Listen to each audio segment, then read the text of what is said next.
न माओवाद कम होगा, न नक्सलवाद कम होगा, न अलगाववाद कम होगा, न धर्मांतरण कम होगा, न जिहाद कम होगा, न मजहबी उन्माद कम होगा, न कट्टरवाद कम होगा, न घूसखोरी कम होगी, न जमाखोरी कम होगी, न मिलावटखोरी कम होगी, न कालाबाजारी कम होगी, न नशा तस्करी कम होगी, न मानव तस्करी कम होगी, कुछ भी कम नहीं होगा। मुकदमा चलता है तो जो कोर्ट जाता है केवल उसी को टेंशन नहीं होती है, पूरे परिवार को टेंशन होती है। माता पिता को टेंशन में होती है, पत्नी को भी टेंशन में होती है। अगर 2 बच्चे हैं तो उन 2 बच्चों को भी टेंशन होती है कि आज पिताजी फिर तारीख पे गए, फिर गए तारीख पे, फिर गए तारीख पे। यानी 37 साल बीत गए, अभी वो चकबंदी अधिकारी के यहाँ चल रहा है। 10 बीघे जमीन का मुकदमा है। जो पहले मुकदमा लड़ रहे थे वो खत्म हो गए, उनकी अगली पीढ़ी मुकदमा लड़ रही है। हर महीने बेचारा वो बस में करके और घर से रोटी बांध के तहसील जाता है या जिले में जाता है, तो महीने में जितना कमाता है मनरेगा में, महीने के अंत में उतना वकील साहब को दे के आ जाता है। किसी व्यक्ति ने किसी मोहल्ले में एक अपराध किया, आपने उसको 6 महीने साल भर के अंदर सजा दे दिया, तो दूसरा कोई अपराध, वो खुद दूसरा अपराध नहीं करेगा और दूसरा कोई अपराधी वहां पैदा नहीं होगा उस गली मोहल्ले में। विशाल खन्ना जी को विशेष धन्यवाद देता हूं और इस संस्था के इससे जुड़े हुए सभी लोगों को मैं विशेष धन्यवाद देता हूं जो आपने स्वतंत्रता के 75वीं वर्षगांठ पे आपने आयोजन किया है justice for all, the corruption and reform in judiciary.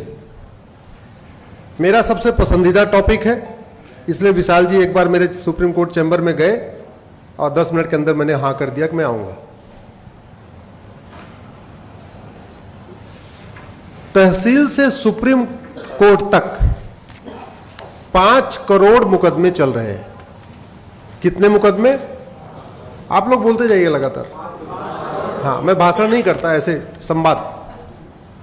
तहसील से सुप्रीम कोर्ट तक 5 करोड़ मुकदमे चल रहे हैं। इसका मतलब 5 करोड़ पक्ष है, 5 करोड़ विपक्ष है। स्वाभाविक सी बात है, जो मुकदमों के देरी से चलने पे फायदा जिसको होता है वो तो नहीं चाहेगा मुकदमा जल्दी खत्म हो जाए, लेकिन 5 करोड़ ऐसे लोग हैं जो चाहते हैं उनको जल्दी न्याय मिल जाए। किसी के जमीन पे कब्जा हो रखा है, किसी के परिवार में किसी का मर्डर हुआ है, जो भी हुआ है, तो 5 करोड़ लोग न्याय की आस में बैठे हुए हैं। मुकदमा चलता है तो जो कोर्ट जाता है केवल उसी को टेंशन नहीं होती है, पूरे परिवार को टेंशन होती है। माता पिता को टेंशन में होती है, पत्नी को भी टेंशन में होती है। अगर 2 बच्चे हैं तो उन 2 बच्चों को भी टेंशन होती है कि आज पिताजी फिर तारीख पे गए, फिर गए तारीख पे, फिर गए तारीख पे। तो 5 करोड़ मुकदमों से 5 करोड़ परिवार तनाव में है। और एक परिवार में अगर 6 आदमी मान के चले तो यानी 30 करोड़ भारतीय इस समय मुकदमों के कारण टेंशन में चल रहे हैं। मैं 2-3 एग्जांपल देता हूं। जौनपुर जिले में एक मुकदमा 1985 में शुरू हुआ और अभी चकबंदी अधिकारी के यहां चल रहा है। लगभग 450 तारीख मिल चुकी है उसको। ध्यान से समझिए, 1985 में शुरू हुआ, यानी 37 साल बीत गए, अभी वो चकबंदी अधिकारी के यहां चल रहा है। 10 बीघे जमीन का मुकदमा है। जो पहले मुकदमा लड़ रहे थे वो खत्म हो गए, उनकी अगली पीढ़ी मुकदमा लड़ रही है। लगभग 450 तारीख पड़ चुकी है। अभी चकबंदी अधिकारी के यहां से डिसाइड नहीं हुआ कि इस मुकदमे, इस जमीन का असली मालिक कौन है। चकबंदी अधिकारी डिसाइड करेगा, उसके बाद फिर अपील होगी, एसओसी में जाएगा, फिर अपील होगी डीडीसी में जाएगा, फिर अपील होगी हाई कोर्ट आएगा, फिर अपील होगी सुप्रीम कोर्ट आएगा। तो इस गति से आप मान सकते हैं कि 37 साल बीत चुका है, तो अभी 35 साल और लगेंगे। लगभग आपको 70-75 साल के बाद उसको न्याय मिलेगा। जबकि न्याय ये तो हमारा फंडामेंटल राइट है। आर्टिकल 21 में राइट टू जस्टिस हमारा फंडामेंटल राइट है। लेकिन सबसे कम काम उसी पे हुआ। बड़ी बड़ी योजनाएं, अग्नि मिसाइल, ब्रह्मोस मिसाइल, पिनाक, त्रिशूल, पता नहीं वैज्ञानिकों ने हमारे सब क्या क्या बना लिया। लेकिन हमारे माननीय सांसदगण, क्योंकि इस पर ज्यादा जिम्मेदारी हमारे माननीय सांसदों की है जो कुल संख्या में 788 हैं, उन्होंने कभी इस पर गंभीरता के साथ संसद में चर्चा नहीं किया। सबसे ज्यादा परेशान हमारा वो गरीब है। वो मनरेगा में नौकरी करता है और हर महीने बेचारा वो बस में करके और घर से रोटी बांध के तहसील जाता है या जिले में जाता है, तो महीने में जितना कमाता है मनरेगा में, महीने के अंत में उतना वकील साहब को दे के आ जाता है। ये सिचुएशन है। ये सिचुएशन अभी बढ़ती जा रही है। और सबसे बड़ी बात यह कि मेरा व्यक्तिगत रूप से मानना है, माननीय सांसद जी हैं यहां पे, ये जो कानून होता है ये दवा की तरीके काम करता है। जैसे दवा घटिया होगी तो बीमारी बढ़ेगी, ऐसे कानून घटिया होगी तो अराजकता बढ़ेगी। जस्टिस सिस्टम अगर फास्ट नहीं होगा, अराजकता बढ़ेगी। किसी व्यक्ति ने किसी मोहल्ले में एक अपराध किया, आपने उसको 6 महीने साल भर के अंदर सजा दे दिया, तो दूसरा कोई अपराध, वो खुद दूसरा अपराध नहीं करेगा और दूसरा कोई अपराधी वहां पैदा नहीं होगा उस गली मोहल्ले में। लेकिन अगर वो जिसने अपराध किया, अपराध करने के बाद वो पार्षद और प्रधान बन गया या विधायक सांसद बन गया, तो याद रखिए कम से कम 100 लोग वही अपराध और करेंगे, क्योंकि उनको लगेगा अच्छा इसने ये अपराध किया था, ये हो गया, ये तो खनन माफिया था, देखो सांसद बन गया, चलो हम भी खनन वाला काम कर लेते, ये कानून तोड़ता था, ये बन गया, चलो हम भी ये तोड़ लेते। तो ये जो कानून है पूरी तरीके से दवा की तरीके काम करता है। जैसे मैंने आपको बताया, दवा खाएंगे तो या तो शरीर स्वस्थ होगा या अस्वस्थ होगा, एज इट इज नहीं रहेगा। वैसे ही जस्टिस सिस्टम अच्छा होगा तो आपकी अराजकता कम होगी, अपराध कम होगा, भ्रष्टाचार कम होगा, घूसखोरी, जमाखोरी, मिलावटखोरी, कालाबाजारी, नशा तस्करी, मानव तस्करी, सभी तरीके के अपराध कम होंगे। अगर आपका जस्टिस सिस्टम अच्छा नहीं है, यानी कानून अच्छा नहीं है, व्यवस्था अच्छी नहीं है, रूल्स रेगुलेशन अच्छे नहीं है, तो स्वाभाविक सी बात है हर तरीके की अपराध बढ़ेगा, अराजकता बढ़ेगी। और इसका मैं आपको 2-4 एग्जांपल आप खुद सोचिए। जो समस्या भारत में है वो अमेरिका, सिंगापुर या और जिसको हम डेवलप्ड कंट्री कहते हैं वहां क्यों नहीं है? हमारे यहां जिस तरीके का इलीगल इंक्रोचमेंट सड़क के किनारे किया जाता है, अमेरिका, सिंगापुर में क्यों नहीं किया जाता? हमारे यहां जिस तरीके से बिना हेलमेट के लोग चलते हैं, अमेरिका, सिंगापुर में लोग क्यों हिम्मत नहीं करते बिना हेलमेट के चलने के? हमारे यहां बिना सीट बेल्ट के लोग चलते हैं, वो अमेरिका, सिंगापुर में लोग क्यों नहीं हिम्मत करते चलने के? हमारे यहां जिस तरीके से लोग दूसरे की जमीन पर कब्जा कर लेते हैं, अमेरिका, सिंगापुर में लोग क्यों नहीं हिम्मत करते दूसरे की जमीन पर कब्जा करने के? हमारे यहां जिस तरीके से आए दिन चेन स्नैचिंग हो जाती है, मोबाइल छीन लेते हैं, या लड़कियों के साथ अत्याचार होता है, बहन बेटियों के साथ अत्याचार होता है, वो अमेरिका, सिंगापुर में क्यों नहीं होता? बड़ी सीधी सी बात है। एक चीज समझ लीजिए, ड्राइवर कितना ही अच्छा हो, अगर गाड़ी घटिया है तो यात्रा सुरक्षित हो सकती है क्या? जोर से बोलिए जरा। ड्राइवर अच्छा हो लेकिन गाड़ी घटिया हो, यात्रा सुरक्षित हो सकती है? मिस्त्री अच्छा हो लेकिन बिल्डिंग मटेरियल खराब हो, घर सुरक्षित हो सकता है? डॉक्टर अच्छा हो लेकिन दवा घटिया हो, शरीर स्वस्थ हो सकता है क्या? ऐसे ही शासक कितना ही अच्छा हो, कितना ही मेहनती हो, कितना ही ईमानदार हो, कितना ही राष्ट्रभक्त हो, लेकिन अगर कानून घटिया है, न्यायिक व्यवस्था जो है कमजोर पड़ गई है, तो याद रखिए न माओवाद कम होगा, न नक्सलवाद कम होगा, न अलगाववाद कम होगा, न धर्मांतरण कम होगा, न जिहाद कम होगा, न मजहबी उन्माद कम होगा, न कट्टरवाद कम होगा, न घूसखोरी कम होगी, न जमाखोरी कम होगी, न मिलावटखोरी कम होगी, न कालाबाजारी कम होगी, न नशा तस्करी कम होगी, न मानव तस्करी कम होगी, कुछ भी कम नहीं होगा। जो समस्या भारत में है वो अगर अमेरिका में नहीं है, तो क्या अमेरिका के राष्ट्रपति हमारे प्रधानमंत्री से ज्यादा काबिल है, ज्यादा मेहनती है, ज्यादा ईमानदार है? नहीं। डिफरेंस क्या है दोनों देशों में? कानून। That's it. केवल और केवल, केवल और केवल। और याद रखिए, अगर आप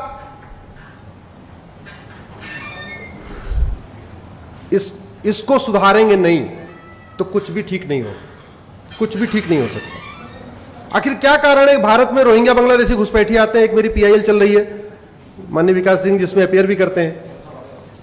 2017 में मैंने पीआईएल फाइल किया था कि भारत में 5 करोड़ रोहिंग्या बांग्लादेशी आ चुके हैं। ये रोहिंग्या बांग्लादेशी अमेरिका क्यों नहीं जाते, सिंगापुर क्यों नहीं जाते, चाइना क्यों नहीं जाते, फ्रांस क्यों नहीं जाते, भारत क्यों आते? क्योंकि हमारा कानून घटिया है। हमारे यहां 1946 का फॉरेनर एक्ट चल रहा है, वो फॉरेनर एक्ट एकदम टीथलेस है, उसमें कोई दांत नहीं है। उन सबको पता है, बाहर वालों को, कि यहां घुस जाओ, एक बार घुस गए कोई दिक्कत नहीं। और जो सबसे बड़ी समस्या है, एक कड़वी सच्चाई आप इसको समझिए, घुसपैठिए घूस दे के आते हैं, घूस दे के आधार बनवाते हैं, घूस दे के राशन कार्ड बनवाते हैं, घूस दे के बर्थ सर्टिफिकेट बनवाते हैं, घूस दे के ड्राइविंग लाइसेंस बनवाते हैं, और घूस दे के वोटर आईडी बनवाते हैं। अब सवाल यह है कि भारत में लोग 2-3 हजार रुपए दे के 5-5 मतलब 10-12 हजार रुपए में 5-6 डॉक्यूमेंट तैयार करा लेते हैं। ऐसा अमेरिका सिंगापुर में क्यों नहीं करा लेते? क्योंकि हमारे यहां आप फर्जी डॉक्यूमेंट बना दीजिए आधार, अब वो आधार आपने फर्जी बनाया है, यह सिद्ध करने के लिए कम से कम डिस्ट्रिक्ट कोर्ट से लेकर सुप्रीम कोर्ट तक आपको लड़ना पड़ेगा। हमारे यहां लोग फर्जी पासपोर्ट बना के क्यों कैसे दे देते हैं? फर्जी ड्राइविंग लाइसेंस, घर बैठे बैठे ड्राइविंग लाइसेंस मिलता है कि नहीं मिलता? घर बैठे बैठे और वोटर आईडी आती है, घर बैठ के आपके आधार आता है, घर बैठ के आपका राशन, सारे डॉक्यूमेंट कैसे आ जाते हैं? इसलिए मैं फिर से कह रहा हूं कि अगर आप वास्तव में इस देश को सुधारना चाहते हैं, हम चाहते हैं इस देश में रूल ऑफ लॉ हो, इस देश में कानून का शासन हो, तो सबसे पहले हमें कानून बदलना पड़ेगा, और जिसकी कोई लागत नहीं है, जिसकी कोई लागत नहीं है, कानून बदलने की कोई लागत नहीं है। हम हजारों करोड़ रुपए खर्च करके हाईवे बना लेते हैं, हजारों करोड़ रुपए खर्च करके एयरपोर्ट बना लेते हैं, हजारों करोड़ खर्च करके हम रेलवे लाइन की बिछा लेते हैं, लेकिन हम कानून नहीं बनाते जो फ्री में बन सकता है। 1 लाख करोड़ रुपए खर्च करके आप हाईवे बनाएंगे, ज्यादा से ज्यादा उस पर 1 करोड़ लोगों को बेनिफिट होगा। 1 लाख करोड़ रुपए खर्च करके आप मुंबई दिल्ली का एक्सप्रेसवे बनाएंगे, उस पर 1 करोड़ लोगों को फायदा होगा, उतने लोग चलेंगे। लेकिन आप फ्री में अच्छा कानून बना दीजिए, 140 करोड़ लोगों को फायदा होगा। भारत में जुडिशियल रिफॉर्म खर्च करने पे ज्यादा से ज्यादा 10,000 करोड़ का खर्चा आएगा, मैक्सिमम 10,000 करोड़। इतना तो हमारे देश में चुनाव के बाद लोग मुफ्त में बांट देते हैं। कोई कलर टीवी बांट रहा है, कोई वॉशिंग मशीन बांट रहा है, कोई जो है मंगलसूत्र बांट रहा है, किसी राज्य में अलग अलग, कोई किसी राज्य में लैपटॉप बांटा जा रहा है, किसी राज्य में स्मार्टफोन बांटा जा रहा है, कुछ न कुछ फ्री में बांटा जा रहा है। यह कितने दुख की बात है। हम आजादी की 75वीं वर्षगांठ मना रहे हैं, हमारा थाना आज भी अंग्रेजी कानूनों से चलता है, हमारी तहसील आज भी अंग्रेजी कानूनों से चल रहा है, हमारा जिला आज भी अंग्रेजी कानूनों से चल रहा है, हमारा हाई कोर्ट आज भी अंग्रेजी कानूनों से चल रहा है, हमारा सुप्रीम कोर्ट आज भी अंग्रेजी कानूनों से चल रहा है। हम इतने सक्षम नहीं हुए कि हम अपना कानून अपने हिसाब से वर्तमान रिक्वायरमेंट के हिसाब से बना लें। मंगल पे जाने की तैयारी, चंद्रमा पे पहुंच गए, मंगल पे तैयारी चल रही है, बड़े बड़े रॉकेट लॉन्च कर दिए, लेकिन मैकाले का बनाया हुआ 1860 का इंडियन पिनल कोड हम नहीं बदल पाए। मैं भी अमेरिका का फेडरल पिनल कोड पढ़ रहा था, तो मैं उसमें कंपेयर कर रहा था कि जो घटना उदयपुर में हुई है, अगर यह घटना अमेरिका में हुई होती तो कितनी सजा मिलती। हमारे इंडियन पिनल कोड में एक धारा है 302, मर्डर। पति पत्नी को मारे तब भी 302, भाई भाई को मार दे तब भी 302, सड़क पर रोड रेज हो जाए तब भी 302, आतंकवादी मार दे तब भी 302, एक बिस्वा जमीन की लड़ाई हो जाए, मर्डर हो जाए तब भी 302, 10 बीघे जमीन की लड़ाई मर्डर हो जाए तब भी 302। हमारे पूर्वांचल में कहावत है, सब धान 22 पसेरी। जो लोग पूर्वांचल के होंगे जानते होंगे। अमेरिका का मैं फेडरल पिनल कोड पढ़ रहा था, मर्डर की अलग धारा, बुचरिंग की अलग धारा, जेनोसाइड की अलग धारा, हेट क्राइम की अलग धारा, टेररिज्म की अलग धारा। तो जब मैंने कैलकुलेट किया तो पता चला कि कन्हैया को जिसने मारा उदयपुर में, अगर उसने अमेरिका में मर्डर किया होता उसको 550 साल सजा होती। अमेरिका में कितनी होती? 550 साल। भारत में कितनी होगी? आजीवन कारावास, फांसी नहीं होगी। फांसी हुई क्या पिछले 20 साल में? बताइए। याकूब मेनन के अलावा और अफजल गुरु के अलावा किसी को फांसी हुई? जबकि हर हफ्ते एक दो लोगों को मार दिया जाता है, नहीं हुई फांसी। तो इसलिए मेरा यह कहना है कि सबसे पहले जो सरकार कर सकती है देश हित में, बिना किसी बजट के, कम से कम पैसे में, बिना लोगों पे एक्स्ट्रा टैक्स थोपे हुए, वो जुडिशियल रिफॉर्म कर सकती है, जो ये विषय है। और जहां तक बात करप्शन की है, केंद्र और राज्य का टोटल बजट 70 लाख करोड़ रुपए है। कितना है भैया? इस 70 लाख करोड़ का 20% घूसखोरी, कमीशनखोरी, दलाली, कटमनी, तोलाबाजी में चला जाता है। 70 लाख करोड़ का बजट का 20% का मतलब हुआ 14 लाख करोड़। यह 14 लाख करोड़ बचाया जा सकता है, यह 14 लाख करोड़ बचाया जा सकता है अगर उस पर गंभीरता के साथ चर्चा हो। कैसे बच सकता है? सरकार 80 करोड़ लोगों को मुफ्त में राशन दे रही है, इसका मतलब 80 करोड़ लोग पर डे 150 रुपए से कम खर्च करते हैं। सरकारी आंकड़े बताते हैं कि 110 करोड़ लोग पर डे 100 रुपए से कम खर्च करते हैं। तो भारत के 110 करोड़ लोग पर डे 100 रुपए से कम खर्च करते हैं, यानी 80% लगभग। जो 20% लोग 100 रुपए से ज्यादा खर्च करते हैं, उनके पास एटीएम है, पेटीएम है, भीम है, यूपीआई है, डेबिट कार्ड है, क्रेडिट कार्ड है। तो फिर ये 500 और 2000 की नोट किस लिए?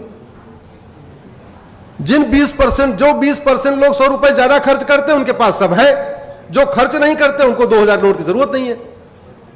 अगर हम 100 रुपए से बड़ी नोट बंद कर दें तो 25% भ्रष्टाचार तुरंत खत्म हो जाएगा, तुरंत खत्म हो जाएगा।